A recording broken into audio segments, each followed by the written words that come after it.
कहानियों वाली काजल के साथ आप बैठे हैं। मेरी कहानियों को आपका भरपूर प्यार देने के लिए बहुत बहुत आभार। आज की कहानी है दूर हुआ ग्रहण। हमेशा की तरह उस रविवार को भी चंदा दुकान बंद करके बस स्टैंड की तरफ चली।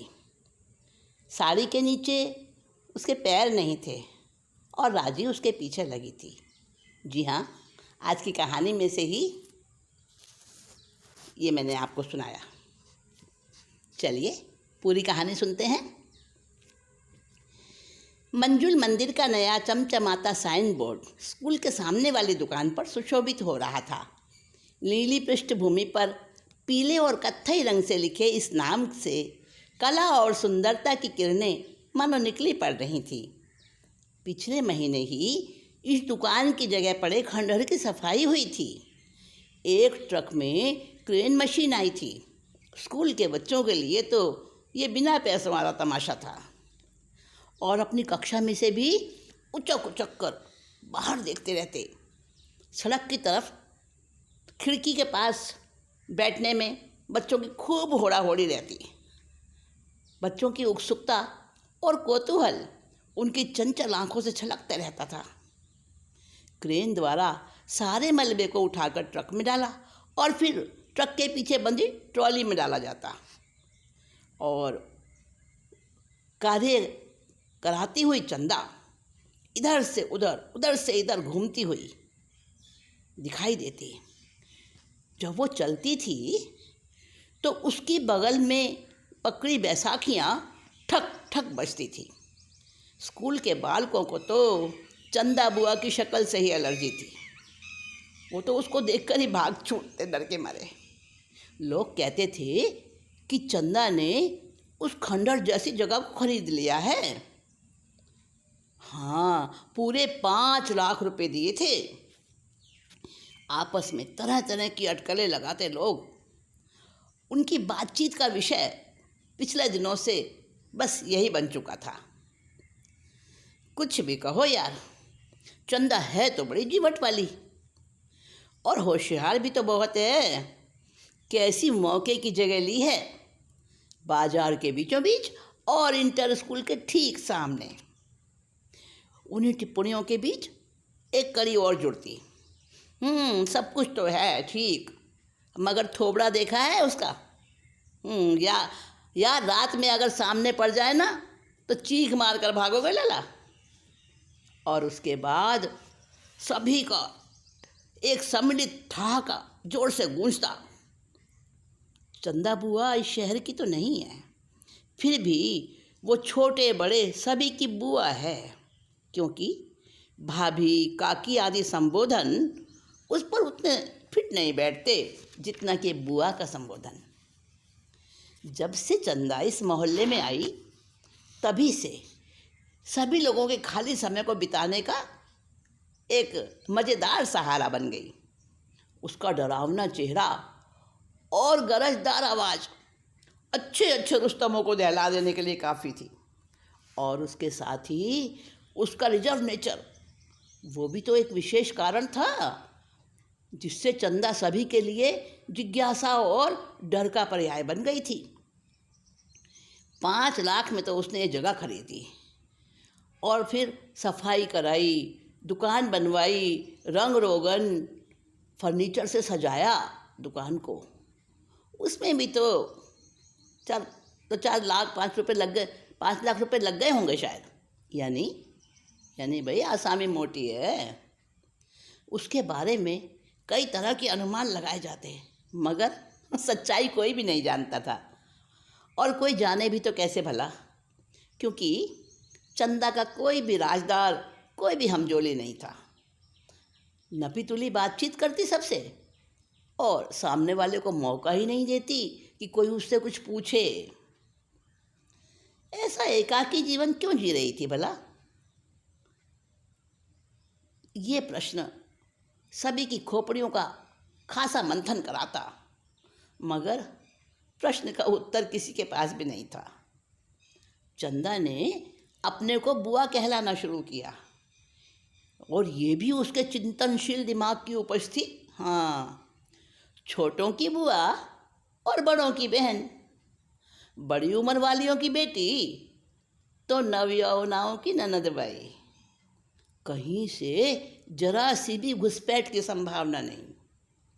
चंदा ने खुद को चारों ओर से एक दुर्भेद्य कवच में बंद कर लिया था। दिन भर चंदा दुकान पर बैठती और देर रात गए दुकान बंद करके उसी में सो जाती। कब खाना बनाती, कब खाती, ये किसी को भी मालूम नहीं था। उसकी दुकान में बच्चों के काम आने वाली चीज़ों के अतिरिक्त बिसायती का सामान भी मिलता था। हर चीज़ वाजिब दाम पर और बढ़िया मिलती। मोल भाव करने का भी काम नहीं। एक दाम वाली तख्ती सामने टंगी थी। अगर छोटा बच्चा भी उसकी दुकान पर जाए तो चीज़ सस्ती और अच्छी मिले। न हेरा फेरी न माथा पच्ची। माल खरीदने वाले भी खुश और दुकानदार भी संतुष्ट। तसल्ली बख्श काम था वहाँ तो। थोड़े ही दिनों में मंजुल मंदिर दुकान विश्वसनीयता भरा नाम बन गई। चंदा बुआ सभी के लिए सम्मान की पात्र हो गई। घर की औरतों को उससे हमदर्दी होने लगी, मानो वह उनके परिवार की कोई सदस्य हो। और बच्चों ने न जाने कब चंदा बुआ को केवल बुआ कहना ही शुरू कर दिया। इतने पर भी चंदा की निजी जिंदगी तो रहस्य का पिटारा ही बनी हुई थी। वह कौन है, कहाँ की है, अकेली क्यों रहती है, इतनी रहस्य में क्यों है, ये सारे सवाल कई बार उमड़ घुमड़ कर उठने वाले बादलों की तरह माहौल में व्याप्त हो जाते और चंदा के सामने जाते ही उसके ठंडे शालीन व्यवहार रूपी हवा से तितर बितर भी हो जाते। हमेशा की तरह उस रविवार को भी चंदा दुकान बंद करके बस स्टैंड की तरफ चली। बहुत सलीके से बंधी हुई उसकी साड़ी गोलाकार में आगे बढ़ती हुई दिखाई दे रही थी। साड़ी के नीचे पैर जो नहीं थे, आजू बाजू बस दो बैसाखियाँ चल रही थी। हाथ में पकड़ा बड़ा सा थैला जो उसने तह करके पकड़ा हुआ था और वो चली जा रही थी। राजी उसके पीछे लगी थी। आज राजी ने निश्चय कर लिया था कि चंदा का कुछ ना कुछ अता पता जरूर लगाएगी। जिस बस में चंदा चढ़ी, राजी भी उसी में जा बैठी। उसके सामने वाली सीट पर उसको चोर निगाहों से देखती, निगरानी करती रही। लगभग 2 घंटे की यात्रा के बाद बस रुकी।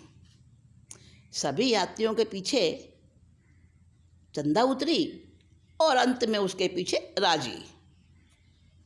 10-15 मिनट तक चंदा फुटपाथ पर चलती रही और फिर एक खुले मैदान में पहुंची। राजी तो पीछे लगी थी।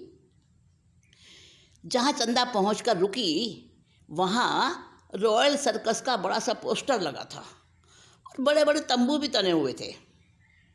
राजी एक बार बड़ी दुविधा में पड़ गई। चंदा इस सर्कस में क्यों आई है? और अभी तो सर्कस भी चालू नहीं है। सर्कस के सभी कर्मचारी अपने अपने काम में लगे थे और चंदा तो निसंकोच अपनी बैसाखी खटकाती हुई एक तंबू में जा घुसी। अब राजी क्या करे? सकुचाई हुई एक तरफ खड़ी रह गई। चंदा की इंतजार करती रही, मगर आई नहीं चंदा। चंदा को वहाँ गए काफ़ी समय हो गया था। राजी प्रतीक्षा करती हुई बहुत बोर हो गई। अरे ये गुत्थी तो सुलझने के बजाय और ज़्यादा उलझ रही है। छोड़ो भी, अपन को क्या पड़ी है। कई बार उसका मन हुआ कि वापस लौट जाए, मगर नई सनसनीखेज स्टोरी देकर संपादक से शाबाशी लेने का जो लालच उसे जकड़े रहा, इससे वो जा नहीं सकी। अपना अखबार की न्यूज़ रिपोर्टर है राजी। समाज के उपेक्षित पात्रों की खोज करके अपनी सशक्त लेखनी द्वारा उन्हें जन जन तक पहुंचाना ही राजी का लक्ष्य है। इसीलिए तो वो चंदा की सीलबंद जिंदगी में ताक झांक कर रही है, मगर अभी तक तो कोई नतीजा नहीं मिला। जब राजी की उबासियों की संख्या बढ़ने लगी तो वह तंग आकर वापस जाने को तैयार हुई। तभी उसकी पलकें जैसे झपकना भूलकर सामने देखे हुए दृश्य में खो गईं। चंदा टेंट का पर्दा हटाकर बाहर आई थी और इस बार वो अकेली नहीं थी। उसकी बैसाखी को थामे हुए एक 2 फुटी सुंदर सी लड़की उसके साथ में थी। लड़की की उम्र होगी 40 के आसपास, मगर कद बहुत छोटा सा। हाँ, बौने व्यक्ति राजी ने तो कई बार देखे थे। उसका आश्चर्य उस लड़की का ठिगना कद नहीं, बल्कि उसके क्रियाकलाप थे। हाँ, वो ठिगनी लड़की अनेकों सर्प अपने शरीर पर लपेटे हुए थी। उसके गोरे मुख पर भी 3-4 सांप फिसल रहे थे और अपनी लपलपाती जीभ निकाल निकाल कर उसके होठ और गाल चाट रहे थे। राजी तो भय और इसमें से जड़ हो गई। चंदा और वो बोनी लड़की आपस में हंस हंस कर बातें कर रही थी और चंदा भी तो उन सांपों से भयभीत नहीं हो रही थी। और बातों बातों के बीच में वो उन सांपों को बड़े प्यार से सहला भी रही थी। राजी हैरान हो रही थी कि इस चंदा के दोस्त क्यों बन गए हैं सारे सांप। दूर होने की वजह से राजी उनकी बातें तो नहीं सुन पा रही थी, मगर ये उसे अनुमान जरूर लग रहा था कि चंदा और वो बौनी लड़की दोनों में खूब घनिष्ठता है। राजी की नज़रें उन्हीं पर जमी थी और उसी समय चंदा ने भी उसे देख लिया। और जैसे वो नज़दीक आई तो उसके मुंह से निकला, ओह, आखिर तुमने मेरा सीक्रेट जान ही लिया। छोटे कद वाली लड़की ने चंदा के इन शब्दों से हैरान होकर उससे पूछा, क्या हुआ? तो उसने कोई जवाब नहीं दिया और उस ठिगनी लड़की को राजी के पास लेकर आ गई। राजी ने देखा कि चंदा का कुरूप चेहरा उस पल और ज़्यादा ही विद्रूप बन गया था। राजी ने आगे बढ़कर बड़ी मधुरता से उन दोनों का स्वागत किया, आओ चंदा बुआ। मगर चंदा उससे कोई प्रफुल्लित नहीं हुई। उसने बुझे स्वर में कहा, हाँ आ तो गई, मगर तुम यहाँ क्या सर्कस देखने आई हो? हाँ, कुछ देखने की इच्छा से तो आई थी, ये तो मैं कहूँगी, इनकार नहीं करूँगी, मगर सॉरी बुआ, तुम्हारा दिल दुखाने का मेरा इरादा नहीं था। I am sorry. और राजी ने जब उदासी से ये बात कही तो चंदा का अंतर्मन जैसे गहरे में छू गया। उसके झुलसे हुए चेहरे पर कई रंग आए और गए। एक पल को वो कुछ भी ना बोल सकी। कुशल रिपोर्टर राजी ने तुरंत स्थिति संभाल ली, आओ बुआ, कुछ देर चलकर उस पार्क में बैठेंगे। चंदा और वो ठिगनी लड़की राजी के साथ चुपचाप चल दी। तीनों पास वाले पार्क में बेंच पर आकर बैठ गए। बौनी लड़की के शरीर पर सांप अभी भी लिपटे हुए थे। कुछ देर तो तीनों में से कोई नहीं बोला। फिर खामोशी को भंग करती हुई राजी ही बोली, चंदा बुआ, अपने बारे में कुछ बताओ ना मुझे, दर्द बांटने से कम होता है। चंदा फिर भी मौन रही। उसकी आँखों में आंसू डबडबा आए और फिर आंसुओं की झड़ी लग गई। राजी ने बड़े प्यार और अपनेपन से उसके आंसू पोंछे, उसे चुप कराया। कुछ देर तक राजी उसकी कमर सहलाती रही। पत्थर दिल ही सही, किंतु चंदा आखिर एक नारी थी। जब उसे सहानुभूति की तपिश मिली तो पिघल गई। उसके होंठ हिले। राजी, बचपन में मुझे कोई घर से उठाकर सर्कस वालों को बेच गया। मैं बहुत अच्छी आर्टिस्ट बनी। सर्कस में मेरे करतब देखकर लोग दांतों तले उंगली दबाते थे और एक दिन थोड़ी सी लापरवाही हुई। खेल दिखाते हुए मैं गिर पड़ी। पाँवों में कैलिपर्स आ गए। और मेरा चेहरा भी भद्दा हो गया। फिर सर्कस वालों ने इलाज कराया।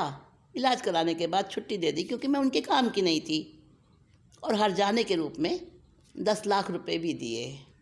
उन्हीं से मैंने दुकान खरीदी। चंदा धीरे धीरे अपनी ज़िंदगी की परतें उधेड़ रही थी। एक एक करके रहस्य खुल रहे थे। राजी के नैन भी भर आए।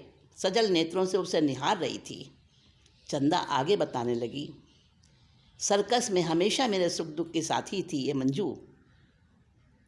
इसी के नाम पर मैंने दुकान का नाम मंजुल मंदिर रखा है, और बाकी बातें तो सब कुछ तुम जानती ही हो। एक बात समझ में आई बुआ कि तुम दुर्घटना के कारण इस हालत में पहुंची हो, मगर अपने आप को इतना संकुचित क्यों बनाया तुमने? अरे, ज़िंदगी में ऊंचे नीचे मोड़ तो आते ही रहते हैं। इसका ये अर्थ तो नहीं कि हम समाज में सबसे कट जाएं। राजी के ऐसा कहने पर चंदा बोली, राजी, मैं डरती थी कि मेरे जरा सी लिफ्ट देते ही लोग मेरा जीना मुश्किल ना कर दें। अकेली लड़की को समाज में बड़ी सावधानी से रहना पड़ता है। मैं तुम्हें भी कई बार मेरी टोह लेने का प्रयास करते हुए अनुभव कर चुकी थी। तुमसे भी मैं काफ़ी सतर्क रहने लगी थी, मगर आज तो तुमने, हाँ चंदा, अच्छा ही किया तो राजी बहन ने क्या बुरा किया। अब तुम ये बात दिल से निकाल दो कि संसार में सब बुरे ही होते हैं। पहली बार मंजू कुछ बोली थी। इतनी देर से वो केवल दोनों की बातें सुन रही थी, महसूस कर रही थी राजी की हार्दिक संवेदना को, और राजी बड़ी खुश थी इसलिए कि चंदा का दर्द उसके दिल से बाहर लाने में वह सफल हो गई थी। उसने चंदा के हाथ अपने हाथ में लेकर सहलाते हुए बड़े प्यार से कहा, बुआ, तुम्हारी हिम्मत और कार्यकुशलता के साथ साथ आज मुझे तुम्हारे भीतर की खूबसूरती भी देखने को मिली है। इस कथन पर चंदा के मुंह से एक ठंडी सांस निकली। आंखें फिर से छलक आईं। राजी ने टोका, न बुआ, हीन भावना रखनी तो बिल्कुल शोभा नहीं देती तुम जैसी लड़की को। सुंदरता वो नहीं होती बुआ जिसे आम लोग जानते हैं। असली सुंदरता तो दिल की होती है, गुणों की होती है, और उस सुंदरता की तुम्हारे पास कोई भी कमी नहीं है। तुम सभी के साथ घुलो मिलो बुआ, इससे तुम्हारे मन को व्यापकता मिलेगी। और आज समय बदल चुका है। आज नारी अबला नहीं है। समाज उसकी शक्ति को पहचानने लगा है, स्वीकार करने लगा है। राजी बोलती जा रही थी और मंजू एकटक उसे देख रही थी। तभी सर्कस के कई लोग मंजू को पुकारते हुए पास आ गए। चंदा को तो वो जानते थे, कई बार आ चुकी थी वहाँ, मगर राजी से अपरिचित थे, इसलिए झिझक रहे थे। मंजू ने परिचय कराया, लालू भाई, इनसे मिलो, ये है मेरी बहन राजी। सभी ने हाथ जोड़े। राजी भी इस सम्मान और प्यार से अभिभूत हो गई। उसके बाद चंदा और राजी ने मंजू से फिर मिलने का वादा किया और उससे विदा ली। दुकान के लिए सामान भी तो खरीदना था ना चंदा को। चंदा का मुख आज अनोखी आभा से दमक रहा था, मानो ग्रहण दूर होने के बाद वाला चंदा हो। साथियों, पसंद आई होगी आपको कहानी? कमेंट बॉक्स में ज़रूर मुझे बताइएगा।